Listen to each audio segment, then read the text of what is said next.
Bonjour et bienvenue dans cette vidéo dans laquelle on va creuser ensemble ta zone de génie. Je suis Nicolas Aignan de libérerlabête.com. Ma casquette principale, c'est d'être mentor pour entrepreneurs et je suis ravi de commencer cette série sur le mindset, sur l'état d'esprit, pour partager beaucoup plus largement tout ce que j'ai pu creuser sur ces sujets-là depuis bientôt 10 ans maintenant. Alors, dans cette vidéo-ci, on va voir les 4 zones de talent sur lesquelles je te recommande de cartographier un peu tout ce que tu fais aujourd'hui dans les différentes casquettes que tu portes dans ta vie d'entrepreneur ou de cadre. Hein. Et puis, je vais te donner quelques pistes pour repérer, pour arriver à trier entre ces différentes zones. Alors, ces zones, ce sont donc les 4 zones. C'est tout d'abord cette zone de génie dont je te parlais en intro. Ça peut être ta zone de super pouvoir si tu préfères ce mot-là. Et la caractéristique, c'est que c'est une zone de kiff. Tu vois, quand tu fais ça, le temps s'arrête. Si je prends une image, je rentrerai un peu plus dans les détails juste après, hein, mais si je prends une image, tu pourrais facilement accepter de payer pour le faire plutôt que d'être payé pour le faire, comme c'est sans doute le cas. D'accord ? Ça, c'est la première zone. Deuxième zone, c'est ta zone d'excellence. C'est les sujets sur lesquels tu es reconnu comme bon, voire très bon. Et en revanche, c'est des sujets sur lesquels, une fois que tu as terminé, tu as un niveau d'énergie qui est plutôt un peu en dessous de celui auquel tu étais quand tu as commencé. Ça te coûte un tout petit peu en énergie de le faire. D'accord ? Si tu passes toute une journée à faire ça, tu vas être un petit peu vanné. Ça, c'est ta zone d'excellence. Ensuite, on a la zone de compétence. C'est les sujets que tu sais faire, mais honnêtement, tu t'en passerais plutôt bien. Il n'y a pas de plaisir particulier, tu le fais parce qu'il faut que ce soit fait. Et enfin, on a ta zone d'incompétence, là qui sont les sujets toxiques. Pour toi, comme pour ta boîte, quoi qu'il arrive, il faut vraiment déléguer ça. D'accord ? On va aller passer en revue ces 4 sujets-là pour que tu sois capable de répartir les tâches de tes journées là-dedans.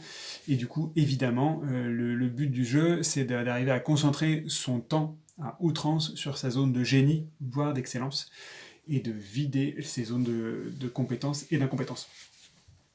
Avant d'aller plus loin, un tout petit merci à Romain Collignon, par qui j'ai récupéré ces structures là que je trouve juste limpides et qui m'aident beaucoup. Moi.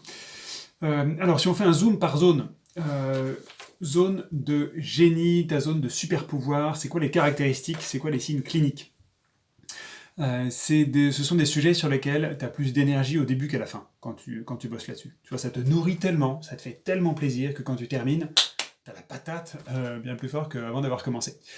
Ce sont des sujets, comme je te disais en intro, où tu pourrais faire ça gratuitement, tu pourrais même payer pour faire ça, peut-être même que tu payes pour faire ça. Moi, je paye très cher pour aller me former sur des sujets qui me passionnent tellement et que je suis reconnaissant à la fin au formateur de m'avoir facturé si peu pour tout le plaisir que j'ai pris en cours de route. C'est des sujets sur lesquels tu ne seras jamais rassasié. Tu pourrais te gaver, apprendre, lire, te renseigner là-dessus pendant des heures, des journées. Ce serait jamais plein. D'accord ? Je te donne quelques exemples. Un exemple pour moi, on a plusieurs sujets hein, dans nos différentes zones. Un des sujets que j'ai dans ma zone de génie, c'est d'aider des entrepreneurs à créer les conditions pour que leur équipe et eux-mêmes soient en état de flow, en état d'hyper-concentration, hyper-performance et de grande facilité. Ça, c'est un exemple de zone de génie. Chez un de mes clients, le fait d'amorcer des projets, de réunir une équipe, et en particulier une équipe de gens qui sont meilleurs que lui, il est très très bon là-dedans. Chez un autre de mes clients, le fait de transformer n'importe quel process en une chaîne de production ultra calée, ultra carrée, et de faire monter en compétence n'importe qui sur cette chaîne de production, ça c'est son truc. Il peut difficilement se retenir, quoi. Il est très très bon là-dedans. Ça c'est sur la zone de génie. Voilà, si on redescend d'un cran sur la zone d'excellence, ce sont les sujets sur lesquels tu es reconnu comme bon ou reconnu comme très très bon, mais que tu coûtes un petit peu d'énergie à faire. Ok ? Chez moi, par exemple, le fait de désamorcer, quand on m'appelle parfois pour des relations, des situations très tendues dans une équipe donnée. Le fait de mettre à plat les relations dans l'équipe, d'aller soulever les placards, les tapis, etc., de désamorcer les non-dits, de purger tout ça, je sais faire et je sais très bien faire ça. Par contre, ça me demande de l'énergie. À la fin de la mission ou à la fin de la journée, si j'ai passé une journée à faire ça, suis rincé, je suis un peu cuit, d'accord? Et je pense pas que ce soit une histoire d'entraînement. Je l'ai fait pas mal, et je pense que même si je m'entraînais encore plus, je serais toujours un peu cuit à la fin de la journée. Alors que sur mes zones de génie, je vois bien que plus je m'entraîne, plus c'est facile, et c'est vraiment un cercle très vertueux. Pardon. Zone de compétence. Tu le fais parce qu'il faut le faire, peut-être parce que tu n'as pas encore les ressources en temps, en argent de pouvoir le déléguer, mais clairement c'est pas un plaisir énorme, t'es pas reconnu comme bon là-dedans, tu le fais parce qu'il faut le faire. De mon côté, qu'est-ce que ça donne? Le fait de trancher des décisions en tant qu'entrepreneur en milieu incertain, c'est pas du tout ma zone d'excellence ni ma zone de génie. Je le fais parce qu'il faut bien que quelqu'un le fasse dans mon entreprise.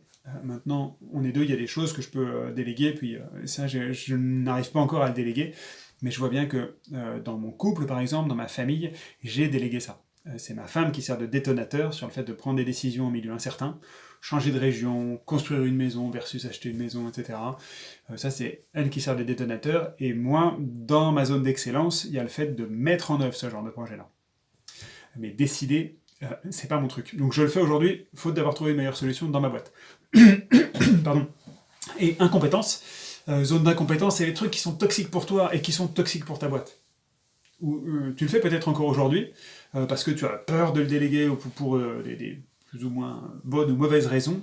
Moi, le câblage technique, par exemple, tout ce qui fait que cette vidéo elle va être publiée au bon endroit, que ça va être vu, notre site internet, etc., c'est pas mon truc. L'ergonomie de ce site, ça c'est mon truc.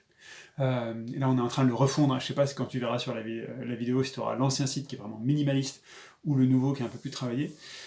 L'expérience utilisateur, ça c'est mon truc, mais le fait de concevoir, de câbler, c'est une tannée pour moi. Du coup, c'est le premier truc que j'ai délégué à la personne qui travaille avec moi, et j'ai choisi quelqu'un qui est très bien câblé là-dessus. Le fait de suivre les chiffres. Je sais que ça fait partie des sujets qui sont censés être un peu à la base des entrepreneurs, mais moi je suis pas bon là-dessus, quoi. Les stats, les chiffres, la gestion générale, je suis pas bon là-dessus. Et du coup, ça aussi, j'attendais un peu plus, mais je suis en train de le déléguer. Voilà, j'espère que ça aurait éclairé là, cette histoire de zone d'incompétence. On en a tous. L'enjeu, c'est de faire en sorte que l'essentiel de notre temps soit situé sur notre zone de génie, voire d'excellence, plutôt que sur notre zone de compétence, voire et surtout d'incompétence. Parce que là, c'est toxique. Je vais juste te recommander de le mettre en mots là, sans beaucoup plus d'explications. De mettre en mots dans tout ce que tu fais, les différentes casquettes que tu portes en tant qu'entrepreneur, ta casquette de recruteur, ta casquette de manager, ta casquette de gestionnaire, ta casquette de commercial peut-être, ta casquette de marketeur, etc. D'expliciter un peu ces casquettes-là et de les mettre dans les différentes zones, génie, excellence, compétence, incompétence, et de voir ce qu'il en sort, et de voir la répartition de ton temps entre ces différentes zones et puis ces différentes casquettes ou morceaux de casquette. Pas de jugement pour l'instant, je cherche pas à changer la réalité. Peut-être que tu vas buter sur ta zone de génie, où tu dis ah bah, merde, je vois rien dans ma zone de génie. Si c'est ça, n'hésite pas à t'observer. Et là, dans les jours qui viennent, pour aller repérer les endroits où tu es plus en facilité que sur d'autres sujets. Et puis dans les vidéos suivantes, on verra avec un cran plus de détails comment est-ce qu'on peut aller creuser et expliciter ce qu'il y a dans ces différentes zones. On verra aussi ce que ça nous fait, ce que ça nous fait pour nous, ce que ça fait à notre boîte quand on est aligné avec notre zone de génie ou quand on est désaligné. Et on verra enfin dans une autre vidéo en quoi on résiste la plupart du temps à aller vers sa zone de génie, qu'est-ce qui nous coince et pourquoi est-ce qu'on n'est pas tous naturellement déjà pile poil alignés avec sa zone de génie. Voilà le menu. D'ici là, si tu veux être averti des prochaines vidéos, n'hésite pas à t'abonner à la chaîne et à cliquer sur la petite cloche pour recevoir les notifications. Pas de petite cloche, pas de notification. Si cette vidéo t'a plu, n'hésite pas à le dire en commentaire, n'hésite pas à partager ta zone de génie. On verra dans les vidéos suivantes que ça fait partie du fait d'en tirer vraiment le meilleur parti possible. C'est non seulement de les reconnaître, mais aussi de les partager. Et puis tu peux faire passer cette vidéo à quelqu'un dans ton entourage à qui tu penses que ça peut faire du bien. Je te remercie, c'était Nicolas Agnon de libérerlabête.com. À très bientôt pour la suite.